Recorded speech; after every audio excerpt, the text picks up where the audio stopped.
ஜெகத்குருவே சரணம். மந்த்ராலய மகான் மகாபிரபு ஜெகத்குரு ஸ்ரீ ஸ்ரீ ராகவேந்திர சுவாமிகளுக்கு ஆத்மார்த்தமான நன்றிகளையும் வணக்கங்களையும் அவருடைய பொற்பாத சுவடுகளில் பணிவுடன் சமர்ப்பிக்கின்றேன். நீங்களும் உங்கள் குடும்பத்தாரும் இகபர சுகம் ஆனந்தம் அனைத்தும் பெற்று என்றென்றும் நல்வாழ்வு பெற வேண்டும், ஆரோக்கிய நல்வாழ்வு பெற வேண்டும் என்பதனையே பிரார்த்தனைகளாக குருராஜனுடைய பொற்பாத கமலங்களில் மீண்டும் பணிவுடன் சமர்ப்பிக்கின்றோம். ஒரு வீதி, அந்த வீதியில ஒரு வீடு, அந்த வீட்டுக்கு முன்னாடி 2-3 நபர்கள் வெளியே நின்றுட்டு இருக்காங்க. ஒரு ஆள் மட்டும் பயங்கரமா சத்தம் போட்டுட்டு இருக்காரு. அவருடைய நடை உடை பாவனை எப்படி இருக்குன்னு பார்த்தோம்னா, ஒரு கடா மீச, நெத்தில பெரிய விபூதி பட்டை, அதுக்கு நடுவில் ஒரு குங்குமம், நல்ல கட்டிங் பண்ண ஒரு ஹேர் ஸ்டைலு, அதுக்கப்புறம் நல்ல ஒரு ஷர்ட், ஒரு ஃபுல் ஹேண்ட், ஒரு ஒயிட் ஷர்ட் போட்டு நல்லா இந்த கை வரைக்கும் மடிச்சு விட்டுருக்காரு. வெளியே ஒரு பெரிய வண்டி நின்றுட்டு இருக்கு.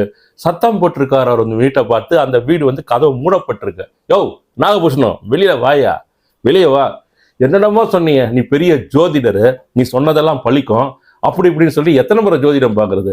நீ போடுற அந்த டிவியில் அந்த ஃபோனில் போடுற பார், அதில் போடுறத ஒரு நாளும் பார்த்துட்டு தான் இருக்கேன். இதோ வந்துடுது, அதோ வந்துடுது, 10ஆம் தேதிக்கு அப்புறம் நல்லா போயிடும், 20ஆம் தேதிக்கு அப்புறம் நல்லா போயிடும், இதுக்கப்புறம் சரியா போயிடும், அடுத்த வருஷம் நல்லா போயிடும். இந்த நாய்க்கு பிஸ்கெட் போடுற மாதிரி ஒரு முறையும் இதை சொல்லி அதை சொல்லி இதை சொல்லி என்னுடைய ஆயுசே கடந்து போச்சு, ஒரு நல்லதும் நடக்கல. இனிமேல் பட்டு வீடியோவை நான் போன்ல பார்த்தேன், அவ்வளவுதான் சொல்லிட்டு சத்தம் போட்டுட்டே இருக்காரு. அந்த நேரத்துல அந்த கதவு திறக்கப்படுகிறது. உள்ள இருந்து என்னப்பா சத்தம் அப்படின்னு சொல்லிட்டு ஒரு குரல், யோ எங்கேயா நாகபூஷணம் ஜோதிடர் அப்படின்னு இவர் கேட்கிறார். வெளியே வந்தவர், நான் தான் மகிழம்பூ, அவரோட மேனேஜர். ஐயா இல்ல, வெளியே போயிருக்காரு, அப்புறம் வருவார். நேத்த வெளியே போயிருக்காரு, வெளியே வர சொல்லியா? இனிமேல் பட்டு இந்த மாதிரி பொய் சொல்லி ஏமாத்துறத ஒரு பொழப்பா வச்சிருக்கீங்க நீங்க அப்படின்னு பேசிட்டே இருக்காரு. வெளியில பார்த்தா அந்த 4-5 பேர்ல ஒரு வண்டி புதுசா ஒரு ஆள் நிக்கிறார், ஒரு 2 சக்கர வாகனத்துல. அழகு, என்ன சத்தம் போட்டிருக்க, வெளில வா அப்படின்றாரு. இல்லைன்னா இந்த ஜோதிடர் சும்மா ஒரு முறையும் அந்த வீடியோ போட்டு கடுப்பேத்துறாங்க. இது வருது, அது வருது, இப்போ வருது, அப்போ வருதுன்னு சொல்லிட்டு எத்தனை நாள் அதை பார்த்து இப்பதான் சொன்னேன், ஒரு நாய்க்கு பிஸ்கெட்டை போடுற மாதிரி இங்க இருக்குது, அங்க இருக்குதுன்னு சொல்லிட்டு அப்படியே நாள் கடந்துனே இருக்குது. என் கடை அடைஞ்ச பாட காணோம், என் 2 வீலருக்கு கூட இன்னும் நான் டியூ கட்டாம இருக்கேன். டேய் அழகு, வாடா, அவர் நல்ல ஜோதிடர், அவரு சும்மா ஏதோ உனக்கு ஒரு பிரச்சனைன்றதா அவ்வளவு சத்தம் போடலாமா? அவர் பெரிய மனுஷன் இல்ல, எத்தனை பேருக்கு நல்லா சொல்லு வா. அதெல்லாம் அந்த மாதிரி வீடியோலாம் அந்த மாதிரி போட்டாங்கன்னா கூட நீ போன்ல ஏதோ போட்டாங்க சொன்னாங்கன்னு சொல்லிட்டு இருக்க, இது அதுன்னு சொல்றாங்க, இப்போ வந்துடும் அப்போ வந்துடும், அதெல்லாம் ஒரு நேர்மறையா எடுத்துக்க, ஒரு பாசிட்டிவ் தானே அதெல்லாம். வா பரவாயில்ல, வா கோச்சுக்காத, வா அந்த வண்டி எடு போலாம் அப்படின்னு சொன்ன உடனே அந்த அழகு சுந்தரம் அப்படிங்கிறவரு கோபத்தோடு வண்டி எடுத்து சென்று விடுகிறார். மகிழம்பூ நாகபூஷணத்தினுடைய மேலாளர். நாகபூஷணம் ஒரு மிகப்பெரிய ஜோதிடர், சொன்னார்னா சொன்னபடி நடக்கும். அப்படி ஸ்கேல் வச்சு கோடு கிழிச்சாருன்னா வைரத்தில் கிழிக்கின்றார் போல எந்த விதமான கடினமான கண்ணாடிகளையும் உடைத்து தகர்த்து தெரித்து விடும். அந்த மாதிரியான ஒரு மிகப்பெரிய ஜோதிட வல்லுனர் திரு நாகபூஷணம் அவர்கள். நாகபூஷணம் கிட்ட வேலை பார்க்கிறவர் தான் நம்ம மகிழம்பூ. அப்படி உள்ள போறாரு நாகபூஷணம். ஒரு ரூம்ல இருந்து வெளில வர்றாரு. வெளில என்னையா மகிழம்பூ, ஒரே சத்தம். அது ஒன்றும் இல்லைண்ணே, யாருன்னா ஒருத்தர் 10 பேருக்கு ஒரு ஆள் அப்படிதான் இருப்பான், நம்ம என்ன பண்றது? அவன் ஒன்று எதிர்பார்த்துன்னு இருக்கான், அவன் என்ன கர்மா பண்ணாருன்னே தெரியல, அதுக்கு தகுந்த மாதிரி இது வரணும் அது வரணும்னா நாம் என்னத்த பண்றது? சரி அதை விடுங்க, அதெல்லாம் போட்டு நீங்க டென்ஷன் ஆகாதீங்க. இன்னைக்கு ஒரு அந்த டிவி சேனல்ல இருந்து வரண்டிருக்காங்க உங்களை பேட்டி எடுக்கிறதுக்கு. சரிடா, அது இருக்கட்டும், இந்த ராகவேந்திரர் கோயில் இங்க எங்க இருக்கு அப்படின்னு நாகபூஷணம் தன்னுடைய மேலாளர் மகிழம்பூ கிட்ட கேட்கிறாரு. என்னண்ணா உங்களுக்கு தெரியாதா? இல்லடா, எனக்கு அது எந்த இடம் கரெக்டா தெரியல, நான் போயிட்டு ரொம்ப நாள் ஆகி போச்சு, வருஷமா ஆயிட்டு இருக்கோம். அந்த படித்துறை ஒன்று இருக்கு தெரியும் இல்லை உங்களுக்கு, அந்த ஆத்தங்கரை ஓரம், அந்த படித்துறையில இருந்து அப்படி லெஃப்ட் கட் பண்ணி கொஞ்சம் தூரம் உள்ள போனீங்கன்னா அது கொஞ்சம் போற வழியிலே இருக்குண்ணே, அது ஆத்தங்கரை ஓரத்துலதான் இருக்கு அப்படின்னு மகிழம்பூ சொல்றாரு. சரி ஏன் எது கேட்டீங்கண்ணே அப்படின்னு கேட்கிறாரு. இல்ல சும்மா கேட்டேன். சரிண்ணே அப்படின்னு சொல்றாரு. நீ போயிட்டு அந்த தபால்காரர்கிட்ட போயிட்டு அந்த கொரியர் வந்துருச்சான்னு கேளு, அந்த தபால்காரர்கிட்ட கொரியர் வந்துருச்சான்னு கேளு அப்படின்றாரு. என்ன தபால்காரர்கிட்ட கொரியர் வந்துருச்சான்னு கேளு, என்ன பேசுறாருன்னே ஒரு புரியலையே, கொரியர் ஆபீஸ் போயிட்டு வரணும் அவ்வளவுதானே, நான் போயிட்டு வரேன் அப்படின்னு சொல்லிட்டு போறாரு. நாகபூஷணம் ஒரு குழப்பத்திலேயே அமர்ந்திருக்கிறார். உள்ள இருந்து வெளியில வந்தவர். என்ன குழப்பம் அவருக்கு அப்படின்னு பார்த்தா, பல நபர்களுக்கு ஜோதிடம் சொல்லி அவர்களுடைய வாழ்க்கையை இவர் திருத்தி அமைத்திருந்தாலும் கூட இவருடைய சுய ஜாதகத்தை மாதத்திற்கு ஒரு முறை பார்க்கக்கூடிய ஒரு ஆர்வம் எப்போதுமே அவருக்கு உண்டு. அப்பப்ப கரெக்ட் பண்ணிக்குவார் பார்த்து. இந்த மாதத்திற்கான தன்னுடைய ஜாதகத்தை நேற்று பார்த்தார். நேற்று அதில் பார்க்கும்போது இந்த மாதம் 15ஆம் தேதிக்குள் நிச்சயமாக உங்கள் உடலில் ஒரு அங்கத்தை நீங்கள் இழக்கப் போகிறீர்கள் அப்படிங்கிற விஷயத்தை ஜாதக கட்டங்கள் வாயிலாக கிளியரா பார்த்து தெரிஞ்சிட்டார். அவருடைய ஜாதகத்தில் அதை பார்த்து தெரிஞ்சோன்னா அந்த புக்கை மூடி தூக்கி விவரம் வச்சுட்டார். அவருக்கே பிரச்சனை இல்லைங்க. ஊருக்கு அட்வைஸ் பண்றதுன்னா ரொம்ப ஈஸி, 4 பேருக்கு 4 விஷயம் சொல்லிடலாம். அந்த பிரச்சனை நமக்கே வருதுன்னா அதை ஏத்துக்கிறதுன்றது அவ்வளவு சாதாரண விஷயம் கிடையாது. நாகபூஷணத்தால அவருக்கு வரக்கூடிய அந்த உடல் உபாதை, அந்த பிரச்சனை, அந்த உடல்ல இருக்கக்கூடிய ஒரு பாகம் ஏதோ ஒன்று இழக்க போகிறது கர்ம விதிகளின்படி அப்படின்னு பார்த்த உடனே மேற்கொண்டு அது எந்த பாகம் அப்படின்ட்டு அதுக்குள்ள போகாம அந்த ஜோதிட புத்தகத்தை மூடி தூக்கி ஓரம் வைத்து விடுகிறார். அதிலிருந்து அப்செட் ஆனவர் தான். அவர் கொஞ்சம் ட்ரை பண்ணாருன்னா கண்டுபிடிச்சிடலாம். ஏன்னா அவர் மிகப்பெரிய ஜோதிட வல்லுநர் இல்லையா? அவரு பெரிய யூடியூப் பிரபலம், டிவி பிரபலம், பெரிய பெரிய மாநாடுலாம் நடத்திருக்காரு. அவ்வளோ பெரிய மனிதர், சொன்ன கரெக்டான ஜோதிடர் தான் அவரு. அவருடைய ஜாதகத்திற்கு வந்த பிறகு அவரால் பார்க்க முடியல. இதுக்கு நிவர்த்தியாகத்தான் ஏதோ ஒரு ஞாபகம் வந்து குருநாதரை சென்று சந்தித்து விட்டு வரலாம் சொல்லிட்டு தான் தன்னுடைய மேலாளர் மகிழம்பூ கிட்ட ராகவேந்திர சுவாமிகளுடைய கோயில் எங்க இருக்கு அப்படிங்கிற கேள்வியை கேட்கிறார். சரி, இரவு படுத்து உறங்குகிறார். மறுநாள் காலையில் எழுந்தவுடனே நேரா அவருடைய ஸ்கூட்டர் அந்த ஆலயத்திற்கு போகுது. மகாபிரபு ஜெகத்குரு ஸ்ரீ ஸ்ரீ ராகவேந்திர சுவாமிகள் அருள் பாலித்து வரும் அந்த ஆற்றங்கரை ஓரம் இருக்கக்கூடிய அந்த ஆலயத்திற்கு வண்டி எடுத்துட்டு போறார். வண்டியை நிறுத்துறார். நிறுத்திட்டு நடந்து போயிட்டு பார்க்குறாரு. அவர் வந்து 1 வருடத்துக்கு மேலாகுது. என்னதான் அவர் வெளியூர்லேருந்து இந்த ஊர் வந்து தங்கியிருந்தால் கூட அவருடைய மனைவி மகன்லாம் இல்லை, எல்லாம் அவங்க சொந்த ஊருக்கு போயிட்டு இருக்காங்க. பணியின் நிமித்தமாக அவர் இந்த இடத்துல வந்திருக்காரு. இங்கே எப்போ ஒரு டைம் வந்தோம், அது கூட ரொம்ப நாள் ஆச்சு இந்த கோயிலுக்கு வந்துன்னு சொல்லிட்டு ஆச்சரியமாக அந்த ஆலயத்தை பார்க்கிறார். பார்த்துட்டு அப்படியே நடந்து போறாரு. அங்க ஒரு இடத்துல செருப்பு காலணி பாதுகாக்கும் இடம், கோயிலெல்லாம் இருக்கும் இல்லையா, அந்த கோயிலே இருக்கு. அந்த காலனி பாதுகாக்கும் இடத்துல ஒருத்தர் உட்கார்ந்துட்டு குடையை தைத்து கொண்டிருக்கிறார். அவருடைய கொடை, அந்த கொடையை ஒரு தாத்தா தச்சுன்னு இருக்காரு. செருப்பை கொண்டுட்டு போயிட்டு அந்த இடத்துல விடுறார். அந்த குடை தைக்கக்கூடிய அந்த பெரியவர் இவரை பார்க்குறாரு. பார்த்துட்டு, ஐயா என்ன இத்தனை நாளா ஆயிடுச்சு, வருஷமே ஆயிட்டு இருக்கு போல் தெரியுது நீங்க இங்க வந்து அப்படின்றாரு. ஆமாப்பா, எனக்கு சரியான சந்தர்ப்பம் இல்லை, என்ன பண்றது, எல்லாம் நேரம் விதி. என்னையா நீங்களே நேரம் விதின்னு சொல்லிட்டீங்கன்னா எப்படி? ஆமாப்பா, அவங்களுக்கு விதி நேரம் வந்தாதான் என்ன நடக்குது ஏது நடக்குது அதுலேருந்து எப்படி தப்பிக்கிறதுன்னு அப்போதான் தெரியுது. அந்த விதியை போக்குறதுக்கு எங்க போகணும்னு தெரியல. என்ன நீங்களே இப்படி சொல்றீங்க? நானும் மனுஷன் தானேயா, நான் மேல இருந்தா குதிச்சிருக்கிறேன். ஐயா நான் சொல்றேன், தப்பா நினைக்காதீங்க. நீங்க சொல்ற விதி கர்மா எல்லாம் உண்மைதான். விதி கர்மா இப்படி இப்படி நடக்கணும் அப்படிங்கிறது அது ஒரு வானிலை அறிக்கை மாதிரியா. வானிலை அறிக்கை, நாளை மழை வரும் அப்படின்னு சொல்லுவான், அவ்வளவுதான். மழை வந்தா நம்ம வெளியே போகாமையா இருக்கோம், சாப்பிடாமையா இருக்கோம், இல்ல வேலை வெட்டி எதுவும் பண்ணாமையா இருக்கோம். மழை வந்தா வந்துட்டு போகுது, அது விதியா இருக்கட்டும். இந்த கொடை, இதை பாருங்க தச்சிட்டு இருக்கேன் பாருங்க, இந்த கொடை அப்படி டக்குன்னு அந்த கொடையை விரிச்சு காமிக்கிறார். இந்த கொடையை வச்சுட்டீங்கன்னா நீங்க அந்த மழையில கொடையை பிடிச்சு நடந்துட்டு போகலாம். இதுதான் என் குருவோடைய அருள். மழை வர்றது வருந்தான், இந்த கொடை மாதிரி குருவருளை வச்சுட்டீங்கன்னா அவர்கிட்ட இந்த அனுகிரகத்தை வாங்கிட்டா அப்புறம் நமக்கு என்ன கவலை அப்படின்னு சொல்லிட்டு அந்த குடை தைத்து கொண்டிருந்த அந்த நபர் சொல்லும் பொழுது, நாகபூஷணத்துக்கு நாம தெரிஞ்சுக்க வேண்டியது நிறைய இருக்குது போல் தெரியுது இந்த உலகத்துல அப்படின்னு சொல்லிட்டு அப்படி நகர்றாரு. ஐயா செருப்பு விடலான்னு வந்தீங்க, நீங்க செருப்பு விடாம போறீங்க. நீங்க பண்டிதரு, பெரிய ஜோதிடரு, பெரிய வித்வான், அதெல்லாம் இந்த செருப்போட சேர்த்து இங்கேயே விட்டுருங்கய்யா. உங்க பிரச்சனை என்னன்னு எனக்கு தெரிஞ்சது. உள்ள போயிட்டு அவர் முன்னால ஒரு 2 நிமிஷம் உட்காருங்க, மனம் ஊந்து சொல்லுங்க. உங்க கர்மா ஜாதகம் எல்லாமே மாறி போயிட்டு வாங்கய்யா அப்படின்னு சொல்ற உடனே உள்ள போறார் நாகபூஷணம். மகாபிரபு ஜெகத்குரு ஸ்ரீ ஸ்ரீ ராகவேந்திர சுவாமிகள் பக்தர்களுக்கு அருள் பாலிக்க எத்தனையோ விதமான தியாகங்களை தம்முடைய வாழ்வியலில் செய்து ஒவ்வொரு இடங்களிலும் அமர்ந்து பக்தர்களுக்கு அருள் பாலித்து கொண்டிருக்கிறார். அந்த இடத்துல அவர் உட்கார்ந்திருக்காரு. போறாரு, இருகரம் கூப்பி வணங்குகிறார், அமர்கிறார், கண்களை மூடுகிறார்.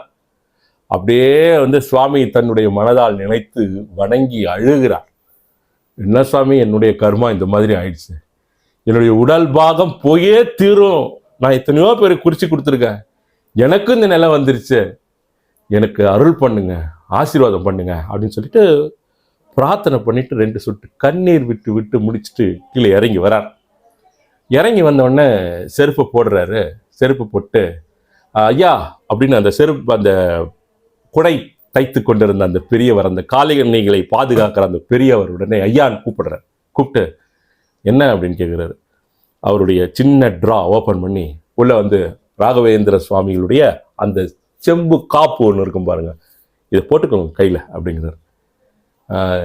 ஏன்பா அப்படிங்கிறார். இல்லையா, எத்தனையோ பேருக்கு வந்து நல்ல வழி நீங்கள் சொல்லிட்டு இருக்கீங்க, அந்த சரஸ்வதி உங்கள் நாக்கில் உட்காந்துட்டு நல்ல வழி சொல்லியிருக்காங்க, நீங்கள் மன வருத்தப்படக்கூடாது, இதாங்க போட்டுக்கோங்க அப்படின்னு சொல்லிட்டு, இது என்னுடைய மச்சான் பையன் ஒருத்தன் மந்திராலயம் போயிருந்தான், இது இங்கே கிடைக்கிறது இல்லை, அங்கேருந்து வாங்கிட்டு வந்தான், 3 வாங்கிட்டு வந்தான், 2 வேற ஒரு ஆளுக்கு கொடுத்தேன், ஒன்று உங்களுக்கு கொடுக்கணும்னு தோணுச்சு, இந்தாங்க அப்படின்னு சொல்லிட்டு அவர் கையில் போட்டு விட்டுறாரு அந்த காப்பு. இதுக்கு காசு அப்படிங்கிறார். அதெல்லாம் ஒன்றும் வேண்டாங்கய்யா, போயிட்டு வாங்க அப்படின்னு சொன்னோடனே நாகபூஷணம் அவருடைய வீட்டுக்கு வந்துடுறார். வீட்டுக்கு வந்துட்டு சில நாட்கள் நகர்ந்துட்டே இருக்கு. ஒரு 2 நாட்கள் நடந்திருக்கும். இவருக்கு என்னமோ அந்த பயம் தொடர்ந்து இருந்துட்டே இருக்கு. எப்போ ஒரு நாள் நம்முடைய உடல் பாகம் ஒன்று போய் சேரப்போகுது, இதை தடுப்பது எப்படி? முழு சரணாகதி ஆயிடணுங்க. எப்பவுமே நம்ம எண்ணங்கள் என்னதான் வந்து யோசிச்சுட்டு இருந்தா கூட அதை விட ஒரு படி அதிகமாக நம்முடைய நம்பிக்கை குருராஜர் மீது எப்பவுமே இருக்கணும். எது நடந்தா என்ன, கப்பலே மூழ்கினா கூட இருக்கட்டும், ராயர் பார்த்து கொள்வார், ராயர் அனுகிரகம் பண்ணுவார், எனக்கு என்னுடைய குருநாதர் இருக்கிறார், அவருடைய அருளும் ஆட்சிகளும் இருக்கும் பொழுது எனக்கு நல்வழிகளை என்றும் காண்பித்துக் கொண்டிருப்பார் அப்படிங்கிற எண்ணம் நமக்குள்ளாக இருந்து கொண்டிருக்க வேண்டும். ஒரு நாள் இரவு நாகபூஷணத்துக்கு ஃபோன் வருது. அவருடைய மனைவி கால் பண்றாங்க. நான் ஊர்ல இருந்து வந்துட்டேன், பஸ் ஸ்டாண்ட்ல இறங்கிட்டேன், நானே வீட்டுக்கு ஆட்டோ பிடிச்சி வந்துடுறேன், நீங்க வராதீங்க அப்படின்னு சொல்றான். அடடா, வேணாம் மணி வந்து 9:30 ஆகுது, இந்த நேரத்தில் தனியாக வர வேணாம், நான் வரேன். வேண்டாங்க, வீட்டில் இருங்க. இல்லை, நான் வரேன் அப்படின்னு சொல்லிட்டு அவருடைய 2 சக்கர வாகனத்தை எடுத்துக்கொண்டு பேருந்து நிலையத்திற்கு செல்கிறார். தன்னுடைய மனைவியை அழைத்து வர போறார். போயிட்டு அந்த பேருந்து நிலையம் உள்ளே செல்வதற்காக வலது புறமாக அப்படி திரும்புறாரு. திரும்பும் பொழுது அவருடைய விதி தன்னுடைய விளையாட்டு கோடுகளை அந்த இடத்தில் வரைகிறது. பின்னாடி வந்த ஒரு வேன் ஒரு இடிச்சு அவர் கீழே விழுந்து இவருடைய கை அந்த முன் சக்கரத்தில் மாட்டி தர தர தர வர இழுத்து செல்கிறது. ஐயோ அம்மான் கத்துறாரு. கடவுளே அப்படிங்கிறார். குருராஜர் தெரியாத அவர், குருராஜர் அப்பதான் போயிருக்காரு. கத்துறாரு. அந்த வண்டியின் முன் சக்கரம் தன்னுடைய மணிக்கட்டில் ஏறி இறங்கி விடுகிறது. ஜனங்கள்லாம் மக்கள்லாம் கூடிடுறாங்க. கூட்டு ஐயா எழுந்துருங்க எழுந்து கையை உதருங்க அப்படிங்கிறாங்க. கையை உதறாரு. அந்த விரல்லாம் மடக்குறாரு. இந்த இடம் மட்டும் வலிக்குது அப்படின்னு அந்த இடத்துல பார்த்தா, ஐயா இந்த செப்பு காப்பு தான் உங்களுடைய அந்த கையை காப்பாத்திருக்கு. முன்னாடி போன அந்த வண்டியினுடைய முன் சக்கரம் இந்த செப்பு காப்பின் மீது ஏறினதுனாலதான் இந்த பித்தளை காப்பு அந்த மொத்த அதிர்வையும் ஏத்துட்டு ஒரு சின்ன காயத்தோட உங்களை தப்பிக்க வச்சிருக்கு அப்படின்னு சொல்லிட்டு அதை மடக்கி இழுத்து அந்த செப்பு காப்பை கீழே போடுகிறார்கள். கையை அப்படியே பிடிச்சிட்டு நாகபூஷணம் பார்த்துட்டு கீழே குனிந்து அந்த செப்பு காப்பை கையில் எடுத்து பார்த்து கண்ணீர் சிந்துகிறார். இவ்வளவுதான். அப்ப மிகப்பெரிய பிரச்சனையாக உருவாகக்கூடிய இருந்த கர்மா வினை எதுவா இருந்தாலும் சரிங்க, நாம் குருநாதரை பிரார்த்திக்கும் பொழுது அவை ஏற்றுக்கொள்ளக்கூடிய வகையிலே மிக சாதாரணமான விளைவுகளை உண்டாக்கி நிச்சயம் முடிந்துவிடும். அதனால ஞாபகம் வச்சுக்கோங்க, மகாபிரபு ஜெகத்குரு ஸ்ரீ ஸ்ரீ ராகவேந்திர சுவாமிகளிடம் பிரார்த்தனை நாம் தொடர்ந்து வைக்க வேண்டும். நீங்க இப்போ கூட பாருங்க, குருராஜனுடைய பக்தர்களாக தொடர்ந்து இருக்கக்கூடிய அன்பு நெஞ்சங்கள், நீங்க ஏதாவது ஒரு ஜோதிடர்கிட்ட சென்று உங்களுடைய ஜாதகத்தை காண்பிக்கக்கூடிய சந்தர்ப்பங்கள் வாய்க்கிறது அப்படின்னா அதை நீங்க காண்பித்தீர்கள் என்றால் நிச்சயமாக அதில் இருக்கக்கூடிய நிறைய நிகழ்வுகள் உங்களுக்கு நடந்தே இருக்காது. இந்த தீய நிகழ்வுகள், அந்த தீய நிகழ்வுகள் எல்லாம் குருராஜருடைய பேரருள், அவருடைய ஆசிகள் அப்படிங்கிறது உங்களை நிச்சயம் காப்பாற்றிருக்கும். நாம கடந்த பதிவுகளில் சொல்லியிருந்தோம். என்ன சொல்லியிருந்தேன்னா, குருராஜர் உங்களை ஏற்றுக்கொண்டார் என்பதற்குண்டான 5 அறிகுறிகள் அப்படிங்கிற மாதிரி நம்ம சொல்லிட்டு இருந்தோம். அதுல நாம் முதலாவதாக சொன்னது தற்செயலான நிகழ்வுகள், தற்செயலான சந்திப்புகள் அப்படின்னு ஒன்று சொன்னோம். ரெண்டாவது சோதனையிலும் நிதானம் அப்படின்னு ஒன்று சொன்னோம். மூன்றாவது பயம் அகழுதல் அப்படின்னு ஒன்று 3 சொன்னோம். அடுத்தபடியாக இந்த இடம் பார்த்தீங்கன்னா நாமஸ்மரணை சரணாகதி 4வது. அவர் மீது எப்பொழுதுமே சரணாகதியாக இருப்பது, அவர் மீது பரிபூரண நம்பிக்கையுடன் இருப்பது, அதுதான் 4வது. அந்த நம்பிக்கை உங்களுக்கு எப்பொழுதும் வந்துவிடும். நம்ம நாகபூஷணம் மாதிரி என்னைக்கோ ஒரு நாள் போயிட்டு வர்றதை விட ஒவ்வொரு வாரமும் வியாழந்தோறுமாவது அட்லீஸ்ட் அவருடைய ஆலயத்திற்கு சென்று அவரை வணங்கி பிரதட்ச நமஸ்காரம் செய்து வந்துவிட வேண்டும். கடைசியா பார்த்தீங்கன்னா 5வதாக 4 சொன்னேன் இல்லையா, 5வதாக ஒன்று இருக்கிறது. அது என்னன்னா ஆசை அகழுதல். அந்த ஆசை அகழுதல்னும் போது நாம் தொடர்ந்து ராயரை பிரார்த்தித்து கொண்டே இருக்கும்போது தேவைக்கு மட்டும்தாங்க நமக்கு ஆசை இருக்கும், தேவையற்றவைக்கு ஆசை இருக்காது. இங்கிருந்து அங்க போறதுக்கு நமக்கு ஒரு சைக்கிள் இருந்தா போதுன்னா சைக்கிளோடு நின்று விடும். சைக்கிளுக்கு பதில் இந்த மாதிரி ஒரு பைக் இருந்தா வேணும், ஸோ பைக் இருந்தா பைக்குக்கு மேல ஒன்று வேணும் அப்படிங்கிற ஆசைகள் மிக அதிகப்படியாக எழாது. எதிலும் தன்னிறைவாகும். தேவைக்கு இருக்கும், தேவைக்கு தேவைப்படும்.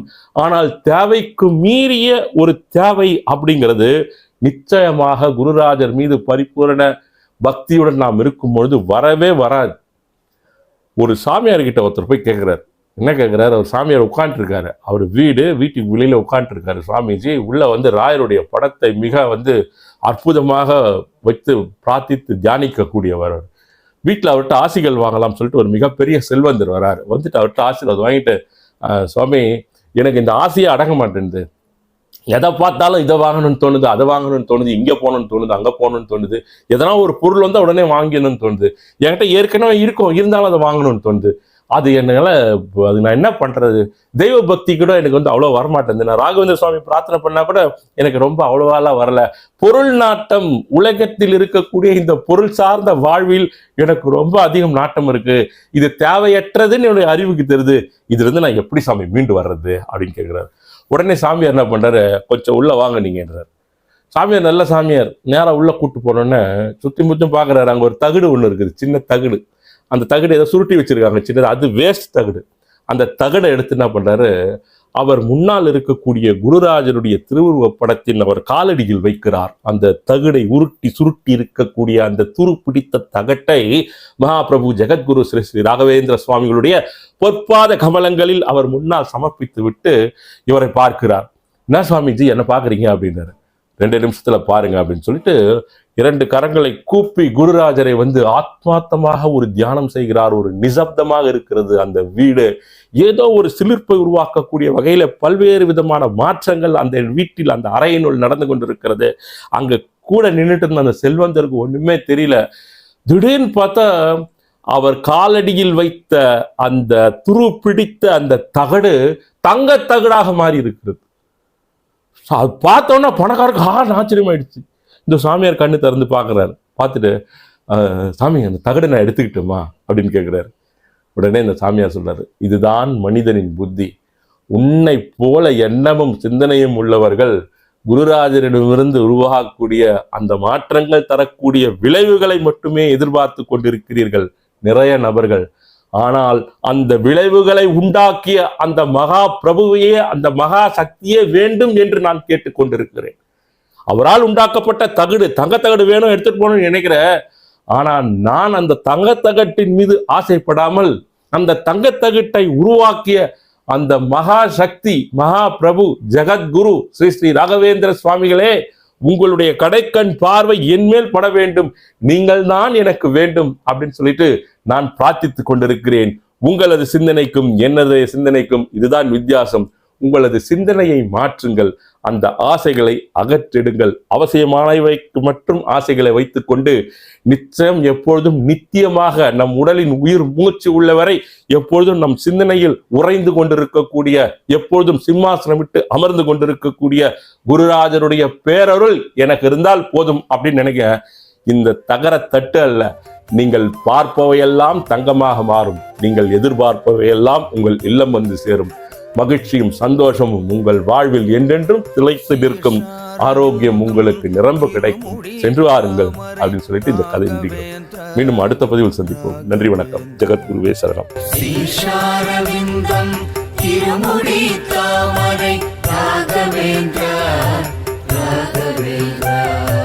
முகாரவிந்தம் திருமுக தாமரை ராகவேந்திரா ஸ்ரீ ராகவேந்திரா. முகாரவிந்தம்